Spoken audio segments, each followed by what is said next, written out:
بسم الله الرحمن الرحیم. السلام علیکم ډیر سټوډنټس، امید لرم چې تاسو ټول به ټیک ټاک کیږي. او نن د پروجیکټ مینجمنت په یو نوی لیکچر کې تاسو خدمت کې زه حاضر یم. او پروجیکټ سکوپ مینجمنت لاست لیکچر کې مونږ پروجیکټ سکوپ مینجمنت ډیسکس کړو، شارټ ډیفینیشنز وغیرہ اگزامپل سره. او په پروجیکټ سکوپ مینجمنت کې نن مونږ خبره کوو پروجیکټ سکوپ او پروډکټ سکوپ د دوه ترمنځ فرق څه دی او پروجیکټ سکوپ کې د دې کردار سي. مونږ ویلو چې پروجیکټ سکوپ مینجمنت چې دی نو په هغې کې مونږ د پروډکټ یا د پروجیکټ سکوپ لیکو. نو په دې کې دواړه راځي، پروجیکټ سکوپ هم پکې راځي، پروډکټ سکوپ هم راځي. اوس پروجیکټ سکوپ څه ته وایي؟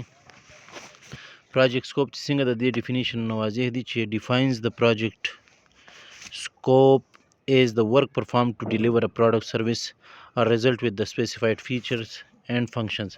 مطلب دا دی چې پروجیکټ سکوپ نه مراد دا دی چې مونږ یو پروډکټ یو سروس جوړو په یو پروجیکټ کې، که هر څه وي، که هغه بلډینګ وي، که هغه یو برج وي، پل وي یا یو روډ وي، نو هغه پروډکټ یا سروس چې مونږ کله جوړو نو په هغې کې کم مشینري استعمال شي، کمې طریقې سره کار وشي یا کمې طریقې استعمال شي، کم سټریټجیز استعمال شي، کم پلانټس مشینریز استعمال شي وغیرہ، کوم ټیکنالوژي استعمال شي، دې ته پروجیکټ سکوپ وایي.